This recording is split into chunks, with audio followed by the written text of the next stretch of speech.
Doktor, biz hansı zamanda artıq getməliyik uroloqun yanına və deyirik ki, son dəqiqədir, doktor kömək elə bizə. Hansı anda?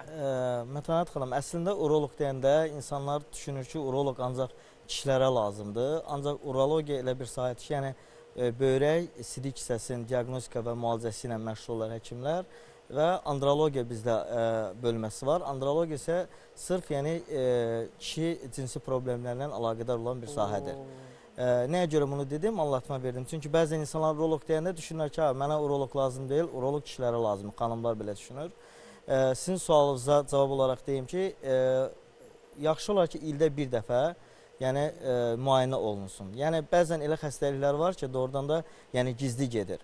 Yəni sizə deyərdim ki, 90% olan ciddi problemlər ki var, onlar əsas səbəblərindən biri zamanında belə deyək, yoxlanış olmadığı üçün yaranıb. Yəni hər bir problem zamanında olanda inandırım ki, sizin yəni tez bir zamanda müalicəsi də olur. Doktor, bəs belə deyək də, bəzən deyirlər, qaraciyər istini sevir, onu qorumaq lazımdır. Böyrək nəyi sevir? Onu necə qoruyaq? Böyrək su sevir. Nəyi? Su. Hansı ki bizim insanlar, yəni bizdə insanlar ən çox çay içirlər, belə deyək, çay deyənə su içir, deyir, bəli içirəm çay, amma çay sudur, çay mayedir. Yəni böyrəyin əsas belə deyək də yaxşı işləməsi üçün belə deyək insanlar gün ərzində litr yarım 2 litr su içməlidirlər. Su içmə, Fatıma xanım o da doktor özü də içir.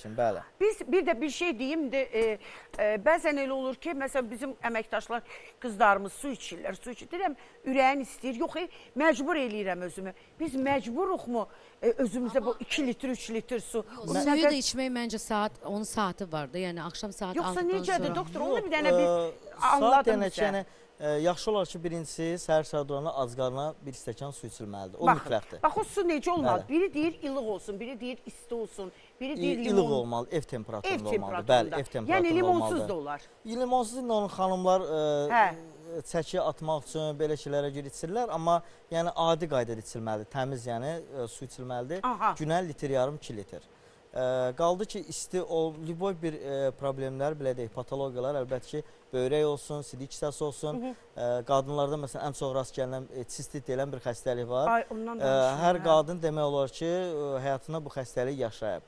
O da həmçinin soyuq olanda, infeksion prosesləri var, onunla əlaqədar o xəstəlik yarana bilir.